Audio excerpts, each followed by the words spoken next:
Halo Bapak Ibu, saudara-saudari sekalian, lovers and haters, salam cerdas Indonesiaku. Jumpa lagi kita pada kesempatan kali ini. Bagi Anda yang belum subscribe channel saya, silakan subscribe channel saya, tekan loncengnya agar Anda dapat notifikasi setiap kali saya mengupload video-video saya.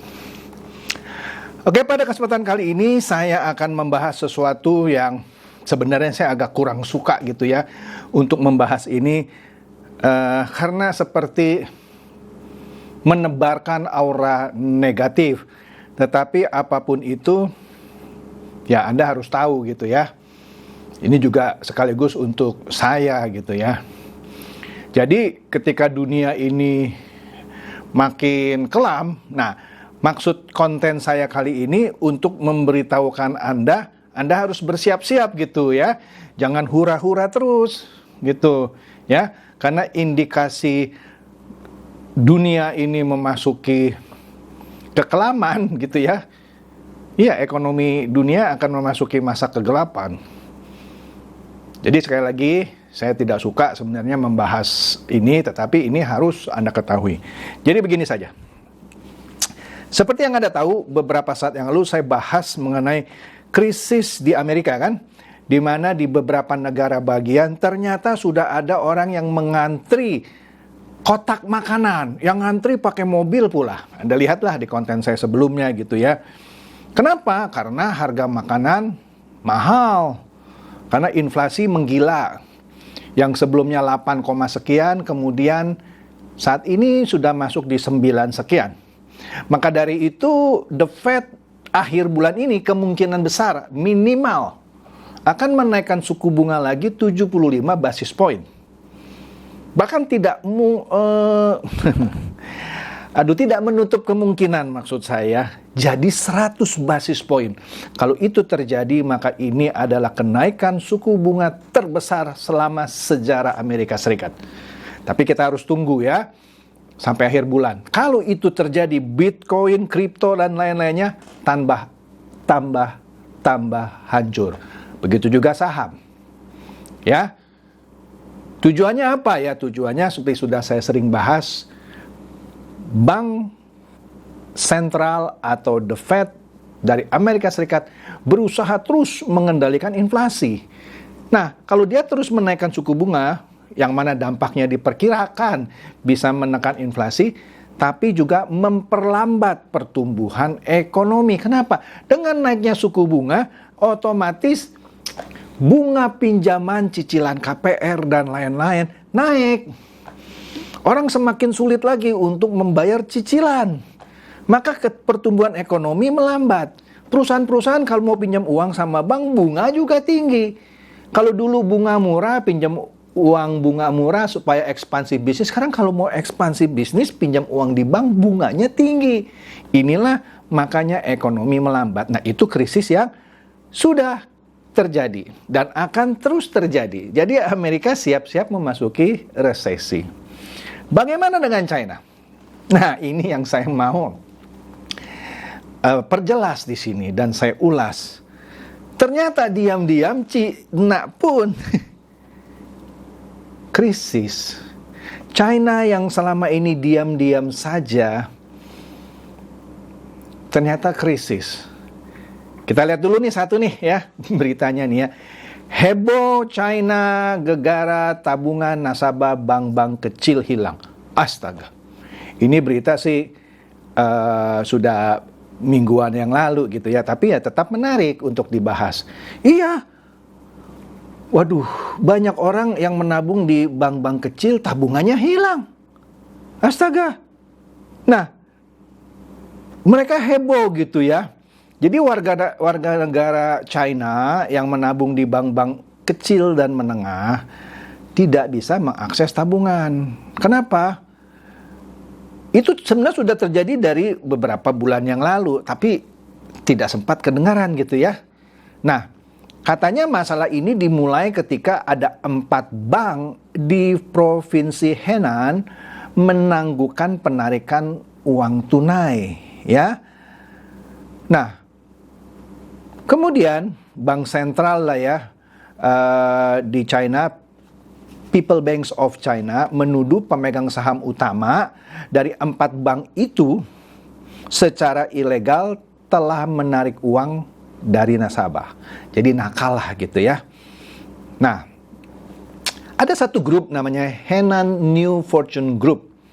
Ya, pemegang saham dari yang merupakan pemegang saham dari 4 bank desa secara ilegal di sana menyerap dana publik melalui kolusi internal dan eksternal.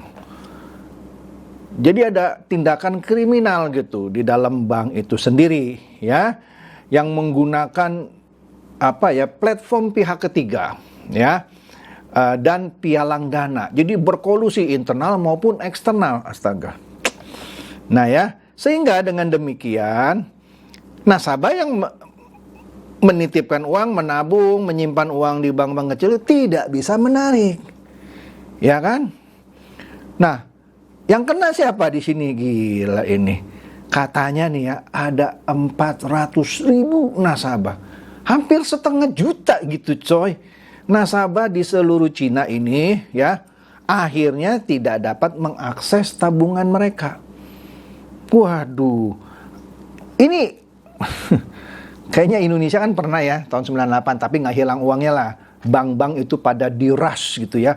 Orang mau tarik uang karena masuk ke dalam resesi waktu itu ya, dan pergantian menyebabkan Presiden Soeharto jatuh kan ya. Tapi uang tidak hilang.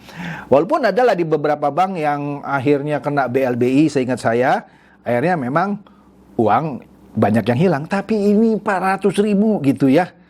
Waduh, sehingga nih banyak orang kata di sini banyak yang mengalami gangguan syaraf, nggak bisa tidur, dan iyalah kalau uang hilang gimana bisa tidur gitu ya.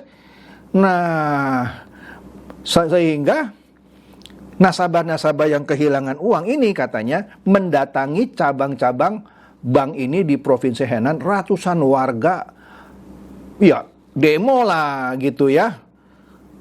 Bahkan sampai katanya sih ada militer turun tangan supaya meredakan demo ini. Waduh. Kemudian ada, ya biasalah, kalau demo gimana sih ya, sehingga ada gerakan-gerakan anarkis gitu ya. Wah, oleh karena itu kasihan juga demonstran-demonstran yang kesel itu, akhirnya harus ya beradu pukul lah dengan sepertinya preman-preman di sana gitu ya. Nah, karena dibogem katanya sama gangster gitu ya. Nah, gangster ini yang dicurigai yang ngebogem demonstran ini mungkin suruhan dari orang yang makan uang nasabah ini, ya kan? Nah, di sini katanya sekarang pemerintah sudah mulai bergerak. Nanti sebentar di belakang ada lagi, saya ulas lagi ya.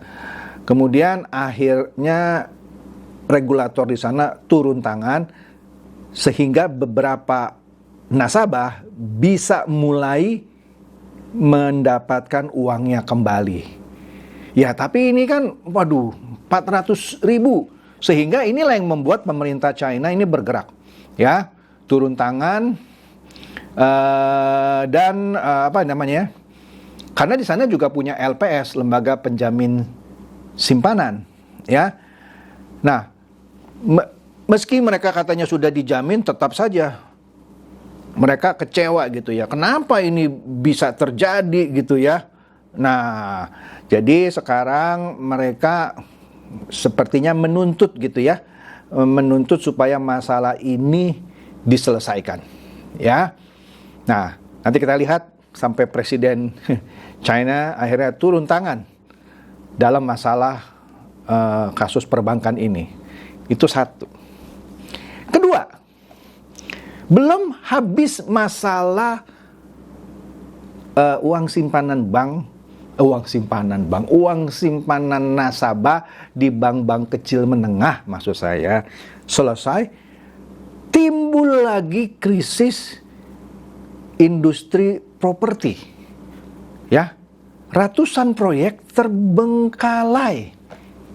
Mirip seperti kita di tahun 98 banyak kasus properti yang mangkrak gitu, nggak bisa diselesaikan karena nggak ada uang, suku bunga tinggi gitu ya. Mau pinjam uang di bank susah, banknya juga waktu itu kesulitan likuiditas gitu. Nah ini terjadi sekarang di China. Jadi industri properti China krisis, ratusan proyek terbengkalai. Astaga. Jadi sudah masalah di bank tadi, kecil menengah, sekarang krisis juga di industri properti, ya. Kenapa? Karena banyak para nasabah yang mengambil KPR lah sebut saja, dia boykot, ya, boykot, tidak mau bayar cicilan, karena proyeknya nggak selesai-selesai. Lah, sepertinya di China ini sama seperti di Indonesia ya. Anda tahu nggak kalau di Indonesia, Anda kalau beli cicilan rumah, kebanyakan Anda hanya beli gambar, barangnya belum ada. Tanahnya aja mungkin baru diratakan gitu. Anda sudah bayar DP. Nah ini enak sih ya. Kadang-kadang saya pikir, saya mau jadi pengusaha properti juga. Saya cuman modal tanah kosong. Ya minimum saya harus ada modal tanah ya. Tapi saya nggak punya dana untuk membangun, saya sudah mulai gerakan marketing saya. Terima DP, ya. DP itu dipakai untuk membangun. Ini tidak boleh kalau di Malaysia misalnya, atau Singapura. Di Malaysia atau Singapura, karena saya pernah adalah, waktu itu mau investasi di Malaysia. Rumah yang saya mau beli, itu bukan hanya rumah yang saya mau beli gitu ya. Semua properti yang mau dibeli sama orang tidak boleh hanya modal gambar. Kita sudah bisa datang ke tempatnya, di lokasinya setidaknya sudah ada fondasinya, sudah ada tiang pancangnya, minimum 30% sudah terlihat. Baru mereka bisa menjual secara kredit. Dan kita baru mengajukan kredit ke bank. Banknya pun sebelum mengucurkan kredit, dia datang lagi, survei di lapangan, dia lihat barangnya atau rumahnya sudah mulai berdiri belum 30%. Setidaknya fondasi, beberapa tiang pancang misalnya. Baru bank menyetujui. Di Indonesia cuman tanah kosong gitu ya. Belum ada 30% sudah dijual. Di China sama, ternyata sehingga para developer di sana sudah terima uang, macet. Nah, akhirnya orang-orang ini melihat propertinya nggak jadi-jadi gitu ya, nggak kunjung saya, dia boykot, dia nggak mau bayar. Nah, karena nggak mau bayar, developernya kan nggak bisa bangun kan. Nah, mulai terbengkalai. Di sini katanya ada 300 proyek di 50 kota seluruh China. Ya, kalau krisis ini tidak segera diselesaikan, maksudnya boykot ini tidak segera diselesaikan, maka akan membuat krisis baru yang menyebar ke seluruh China dan mempengaruhi ekonomi global. Lah iya, astaga. Nah, di sini katanya properti dan industri merupakan sektor yang memberikan 1/4 kontribusi pada produk domestik bruto China. Lah iyalah kalau ini goncang, 1/4 ekonomi China goncang. Astaga. Iya loh. Nah, buset. Nah, oleh karena itu katanya pemerintah China menyiapkan dana, ya sebenarnya dana talangan ya, supaya masalah ini teratasi ya, untuk mendukung penyelesaian pengembangan properti, sehingga pemerintah turun tangan ya. Widih, mengucurkan sebesar 600 triliun lebih supaya masalah pembangunan ini bisa bergulir lagi. Astaga, 600 triliun lebih. Nah, di sini kita lihat lagi berita ya. Warga China mogok bayar KPR. Yang tadi saya cerita. Sehingga Presiden Xi Jinping turun tangan. Sehingga presiden tuh harus turun tangan. Jadi ini masalah nasional. Lah iya. Sehingga dia mendesak presiden ya, pemerintah berarti ya, mendesak bank-bank ini untuk memperpanjang pinjaman kepada para developer.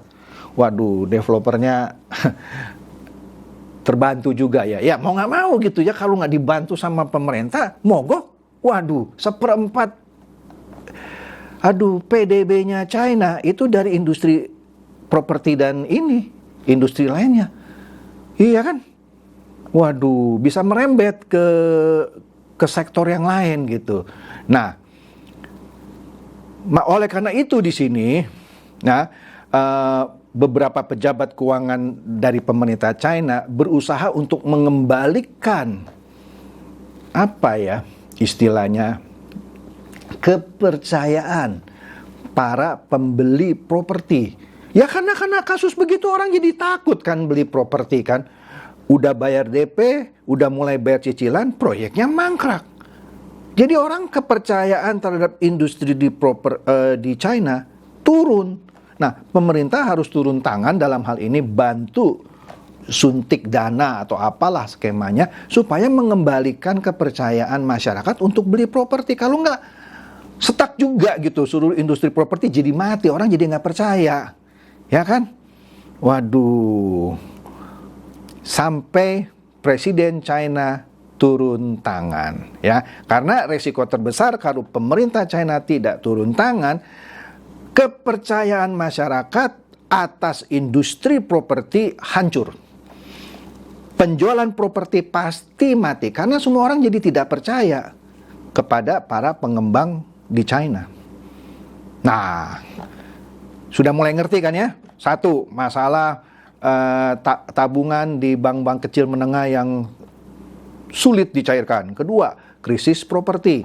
Ya, karena developernya kekurangan uang, terus diboikot, para konsumennya nggak mau bayar cicilan. Sehingga pemerintah harus turun tangan. Nah, oleh karena itu, inilah alasan dunia was-was terhadap krisis properti di China. Ya iya tadi, kalau tidak segera diatasi oleh pemerintah, ya, maka banyak pengembang yang akan bangkrut, meninggalkan setumpuk-tumpukan hutang. Setumpuk-tumpukan hutang, lucu juga ya.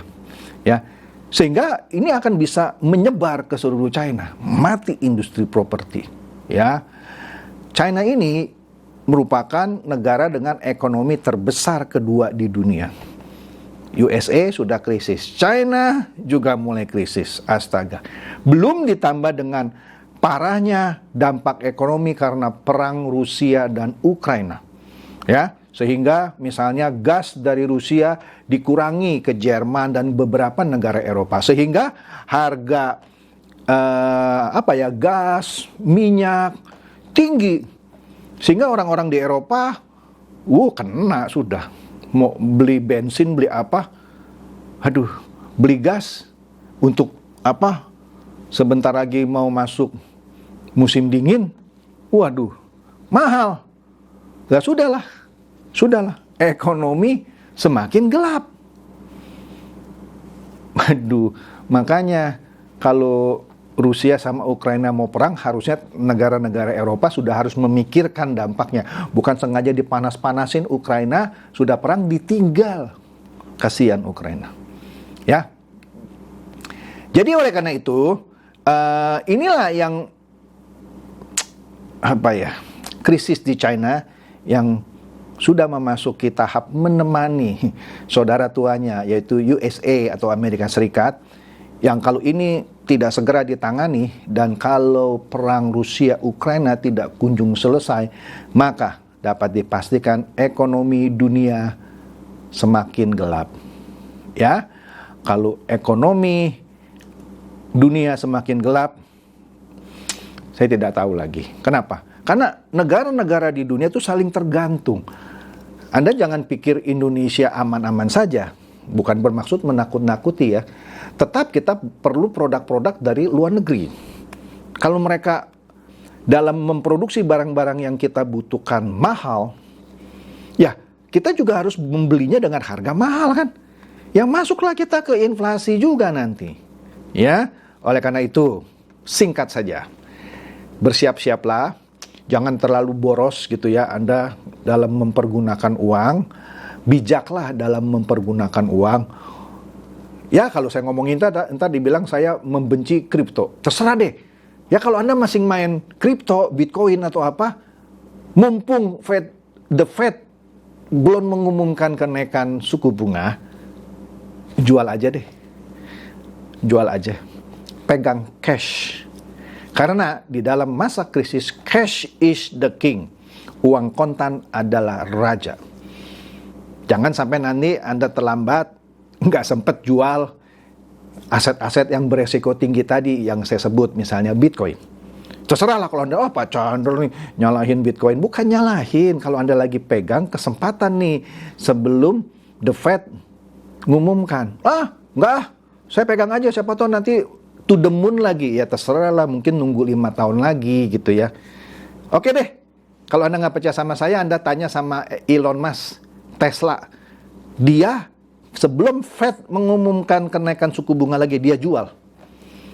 Kan Elon Musk pinter katanya. Kalau Elon Musk pinter, kenapa dia nggak tahan itu Bitcoin? Kenapa dia harus jual? Dia tahan aja sampai naik lagi ke 30.000, 40.000, 60.000. Enggak, dia jual. Harga lagi jelek kan? Dia jual karena perlu uang. Kalau enggak dia jual Bitcoinnya, mati juga dia produksinya. Oke? Demikian saja bahasan saya kali ini mengenai krisis di China yang menemani krisis di Amerika Serikat, dan kemungkinan besar ekonomi dunia akan memasuki masa kegelapannya. Oleh karena itu, siap-siaplah, kencangkan ikat pinggang. Oke, semoga ini mencerdaskan dan mencerahkan Anda semua. Silakan share video saya ini kepada teman-teman, sahabat atau kerabat supaya mereka tambah cerdas dan tercerahkan. Seperti biasa, terima kasih.